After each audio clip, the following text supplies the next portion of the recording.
இன்றைக்கி இந்த வீடியோவில் ஒரு அதிரடியான எச்சரிக்கையான விஷயத்தையும் ஒரு பயங்கரமான ஜோதிட தாள்களையும் தான் இந்த வீடியோவில் பார்க்க போகிறோம்.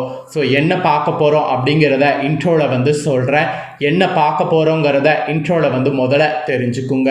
தற்போது ஆகஸ்ட் மாதம் முடிந்து செப்டம்பர் மாதமானது ஆரம்பமாயிருச்சு. செப்டம்பர் மாதம் ராசி பலன் நம்ம சேனலில் போடும் போது இந்த செப்டம்பர் மாதம் ஆன்மீக ரீதியாகவும் ஜோதிட ரீதியாகவும் முக்கியமான மாதம் என்று சொல்லியிருந்தேன். அந்த சொன்னதுக்கேற்ப இப்போ செப்டம்பர் மாதத்தில் ஒரு அதி எச்சரிக்கையான நாளானது வர இருக்கு. அது என்னைக்குன்னா செப்டம்பருடைய 7ஆம் தேதி அன்னைக்கு தமிழ் மாதம் 5வது மாதமான ஆவணியுடைய 22ஆம் நாள் கிழமை அன்னைக்கு ஞாயிற்றுக்கிழமை. இந்த நாள் பௌர்ணமியானது வருது. பௌர்ணமி பிரபஞ்சத்தில் நல்ல சக்திகள் உண்டான நாள் தானே அப்படின்ட்டு நீங்கள் கேட்பீங்க. பௌர்ணமி நல்ல நாள் தான். ஆனால் இந்த பௌர்ணமி அன்னைக்கு தான் இந்த ஆண்டுடைய 3வது கிரகணமானது நிகழ இருக்கு. கிரகணம் அப்படின்னு சொன்னாவே எல்லாருக்குமே பயம் வந்துடும். ஏன்னா மற்ற நாட்களை விட இந்த கிரகண நாட்களில் கிரகணத்துடைய தன்மை பூமியில் அதிகமாக இருக்கும். அதனால் நிறைய கெட்டது நடக்க வாய்ப்பு இருக்குது. அதனால தான் கர்ப்பிணி பெண்கள்லாம் கிரகணத்தின் போது வெளியே வரக்கூடாது என்பது காலங்காலமாகவே சொல்லப்பட்டுருக்கு. இது ஒரு மூட நம்பிக்கை. நிறைய பேர் நாம் சொல்லிட்டு கடந்து போனாலும் இதனால் பாதிப்படைஞ்சவங்க வாழ்க்கை பார்க்கும்போது நிறைய இருக்குது. கிரகணத்தின் போது கெட்ட அதிர்வுகள் நிறைய வருவது நிரூபணமாயிருக்கு. அதனால் கிரகணங்கிறது சாதாரண விஷயம் கிடையாது. செப்டம்பர் 7 அன்னைக்கு கிரகணமானது நடைபெற இருக்கு. இந்த கிரகணத்துடைய தாக்கம் எல்லாருடைய வாழ்க்கையிலுமே இருக்க போகுது. அவங்கவுங்க ராசிக்கு என்ன மாதிரியான கிரகண தாக்கம் இருக்கும் அப்படிங்கிறத தெரிஞ்சு பயனடையணுங்கிறதுனால ஒவ்வொரு ராசிக்கும் கிரகணத்தினால என்ன நடக்குங்கிறத ஷேர் பண்ண ஆரம்பிச்சிருக்கேன். ஸோ மேச ராசிக்கு ஷேர் பண்ண இப்போ 2வது இந்த வீடியோவில் ரிஷப ராசிக்கு ஷேர் பண்ண போகிறேன். ஸோ ரிஷப ராசிக்காரங்க இந்த ஒரு வீடியோவை ஃபுல்லாக பாருங்கள். அப்போ தான் உங்கள் ராசிக்கு கிரகணத்தினால என்ன மாதிரியான தாக்கம் ஏற்படும் அப்படிங்கிறத தெரிஞ்சு அதற்கேற்ப நடந்து பயனடைய முடியும். ஃபர்ஸ்ட் ஆஃப் ஆல் இப்போ நடக்கக்கூடிய கிரகணம் என்ன கிரகணங்கிறத ஷேர் பண்ணுறேன். ஏன்னா நம்மளுடைய கிரகணத்தை பற்றி பார்க்கும்போது 2 விதமான கிரகணம் நடக்கும். ஒன்று சூரிய கிரகணம், இன்னொன்று சந்திர கிரகணம். இப்போ செப்டம்பர் 7ஆம் தேதி என்ன கிரகணம் நடக்கும் அப்படிங்கிறத ஷேர் பண்ணுறேன். கிரகணம் நடக்கக்கூடிய டைமிங்கு, கிரகணம் நடக்கிறது இந்தியாவில் தெரியுமா தெரியாதா அப்படிங்கிறத எல்லாமே ஷேர் பண்ணுறேன். ஸோ எல்லாத்தையுமே தெளிவாக இந்த வீடியோவில் ரிஷப ராசிக்காரங்க பாருங்கள். பார்த்து இதெல்லாம் தெரிஞ்சு இதற்கேற்ப நடந்து பலன் பெறுங்க. சரி வாங்க கிரகணம் நடக்கிறத பற்றி முழுசாக இந்த வீடியோவில் பார்க்கலாம். இப்போ செப்டம்பர் 7ஆம் தேதி என்ன கிரகணம் நடக்க போகுதுன்னா சந்திர கிரகணம் தாங்க நடக்க போகுது. இந்த கிரகணம் இப்போது எப்படி தெரியுங்கிறதெல்லாம் உங்களுக்கு சொல்கிறேன், வாங்க பார்க்கலாம். ஆக்சுவலி பூமிக்கு சூரியனுக்கும் நடுவில் சந்திரன் சூரிய ஒளினை பூமியில் பட விடாமல் சந்திரன் மறைப்பது சூரிய கிரகணம். அதே சந்திரனுக்கும் சூரியனுக்கும் நடுவில் பூமி சுழன்று பூமியின் நிழல் சந்திரன் மீது பட்டு அதன் ஒளியை தடுக்கக்கூடிய நிகழ்வு சந்திர கிரகணம். 2க்கும் இருக்கக்கூடிய டிஃப்ரென்ஸ் இதுதான். இப்போ நடைபெற போவது சந்திர கிரகணம்.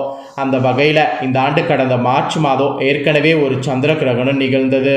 இந்த ஆண்டுக்கான மற்றொரு சந்திர கிரகணம் தான் வரக்கூடிய செப்டம்பர் 7ஆம் தேதி அன்னைக்கு நிகழ இருக்கு.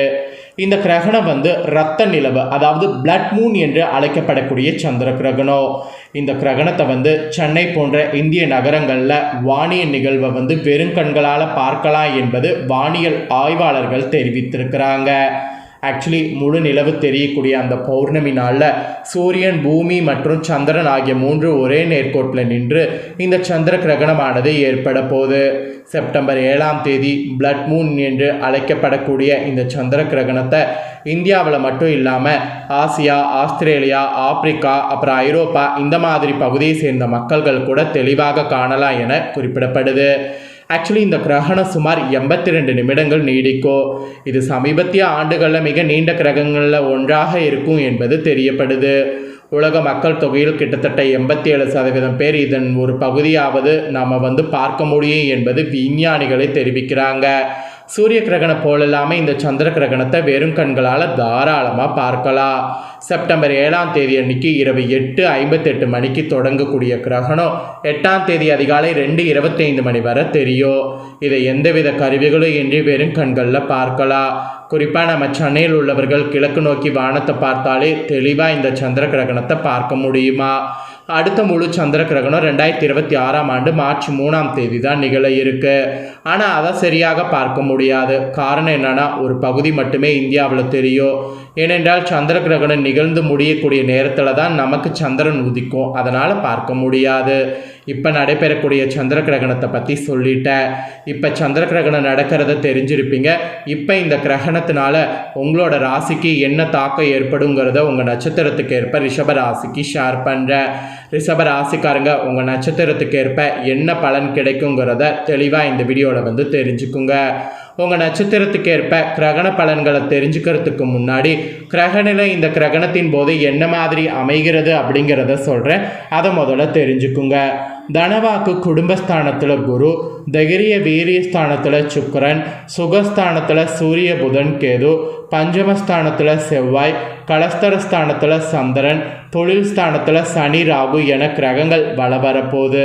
இந்த மாதிரி வள வரக்கூடிய அடிப்படையில் தான் கிரகணத்திலிருந்து உங்களுக்கான பலன்கள் குறிப்பிடப்படுது. ஸோ இப்போ பலன்களை உங்களுக்கு தெளிவாக ஷேர் பண்ணுறேன்.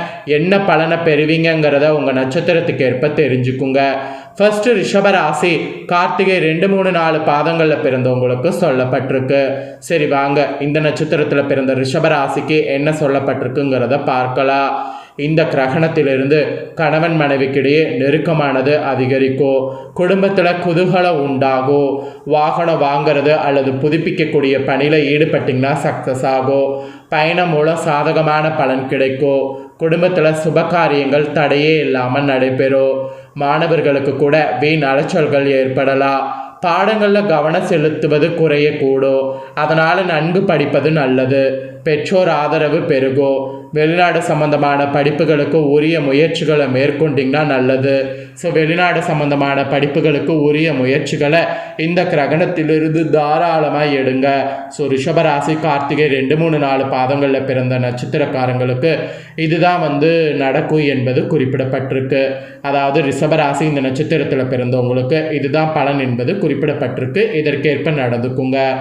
அதுக்கப்புறமா ரோஹிணியில் பிறந்த ரிஷபராசிக்கு சொல்லப்பட்டிருக்கு. இதில் பிறந்தவங்களுக்கு இந்த கிரகணத்திலிருந்து உங்களுடைய வார்த்தைகளுக்கு மதிப்பானது கூடும். தொலைதூர தாள்கள் எல்லாமே நல்ல தாள்களாக சேரும். எதிர்பார்த்த பணம் உங்கள் கைக்கு வரும். அதுக்கான வாய்ப்பு இருக்குது. திறமையானது அதிகரிக்கும். உங்களுடைய செயல்களுக்கு பாராட்டுக்கள் கிடைக்கும். மனதில் கூட தைரியம் கூடும். அந்த தைரியம் கூடுவதற்கேற்ப செயல்படணும். ஆக்சுவலி அரசியல் துறையில் தேவையற்ற அலைச்சலை குறைத்து கொள்வது நல்லது. எல்லா வகையிலும் நன்மை உண்டாகும். மற்றவர்களுக்கு உதவிகள் செய்ய தூண்டும். பிரிந்து சென்றவர்களை மீண்டும் சந்திக்க நேரலாம். இந்த மாதிரி அதிசயங்கள்லாம் உங்கள் வாழ்க்கையில் நடக்கும். ஸோ ரோஹிணியில் பிறந்த ரிஷப ராசிக்காரங்களுக்கு கிரகணத்தின் பலன் இதுதான். இதற்கேற்ப நடந்து பலன் பெறுங்க.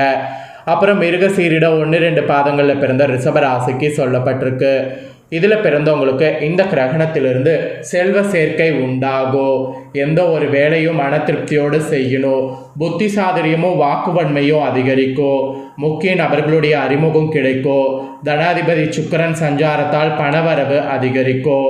அது மட்டும் இல்லாமல் கலைத்துறையில் இருக்கிறவங்களுக்கு தொழில் தொடர்பாக வீண் அலைச்சல்கள் இருக்கும். புதிய ஒப்பந்தங்களில் கையெழுத்திடுவது அமையும். சக கலைஞர்களிடம் நிதானத்தை கடைபிடிப்பது நன்மை தரும். கோபத்தை குறைத்து தன்மையாக பேசுவதால் காரிய வெற்றி உண்டாகும். எதிர்பாராத செலவு இருக்கும். அந்த மட்டும் கொஞ்சம் நீங்கள் மேனேஜ் பண்ணிங்கன்னா அந்த எதிர்பாராத செலவை சமாளிக்கலாம். ஸோ மிருகசீரிட 1, 2 பாதங்களில் பிறந்த ரிஷபராசிக்கு இதுதான் பலன். இதற்கேற்ப நடந்து பலன் பெறுங்க. ஆக மொத்தம் உங்கள் நட்சத்திரத்துக்கேற்ப இந்த கிரகணத்திற்குலேருந்து என்ன நடக்குங்கிறத தெளிவாக ஷேர் பண்ணிட்டேன். ஷேர் பண்ணதை தெரிஞ்சிருப்பீங்க. தெரிஞ்சதுக்கு ஏற்ப நடந்து பயன்பெறுங்க. நீங்கள் இந்த கிரகணத்தின் தோஷத்திலிருந்து தப்பிப்பதற்கு செய்ய வேண்டிய பரிகாரம் ஒன்று இருக்குது. என்ன பரிகாரம்னா, இந்த கிரகணத்து அன்னைக்கு நவகிரகங்களில் இருக்கக்கூடிய சந்திரனுக்கு தீபம் ஏற்றி அவர் அர்ச்சனை செய்து வழிபாடு செய்யணும். அதை செய்திங்கன்னா செல்வம் சேரும். மனதில் மகிழ்ச்சி உண்டாகும். தயவு செய்து இந்த பரிகாரம் உங்களுக்கு காமனான பரிகாரம். நீங்கள் எந்த நட்சத்திரத்தில் பிறந்திருந்தாலும் ரிஷப ராசிக்காரங்க இந்த நாளில் இதை செய்திடுங்க. அவ்வளோதாங்க உங்களுக்கான பலன்கள். ஸோ நீங்கள் இந்த பலன்களை பார்த்து தெரிஞ்சு பயனடைஞ்சது போல் உங்கள் ஃப்ரெண்ட்ஸ் ஃபேமிலியில் இருக்கிறவங்களும் பார்த்து பயனடையணும் அப்படின்னு நினச்சிங்கன்னா வீடியோவை லைக் பண்ணி உங்கள் ஃப்ரெண்ட்ஸ் ஃபேமிலிக்கு ஷேர் பண்ணுங்கள். வீடியோவை உங்கள் ஃப்ரெண்ட்ஸ் ஃபேமிலியில் இருக்கிறவங்க பார்க்கட்டும். அவங்களும் வந்து ரிஷப ராசிக்காரங்களாக இருந்தாங்கன்னா இந்த தாள்களை தெரிஞ்சு இதற்கேற்ப நடந்து பலனடையட்டும். இதே போல் புதிய அப்டேட்டான நிறைய வீடியோ நம்ம சேனலில் போடப்படும். அதை எல்லாமே உடனுக்குடனே தெரிந்து கொள்ள மறக்காமல் நம்ம சேனலை சப்ஸ்கிரைப் பண்ணுங்கள், கூட பெல் பண்ண ப்ரெஸ் பண்ணுங்கள். நெக்ஸ்ட்டு மிதுன ராசிக்காரங்களுக்கு இதே போல் சந்திர கிரகணத்தை பற்றி தாள்களோடு புதிய வீடியோவில் வந்து சந்திக்கிறேன். தேங்க்யூ.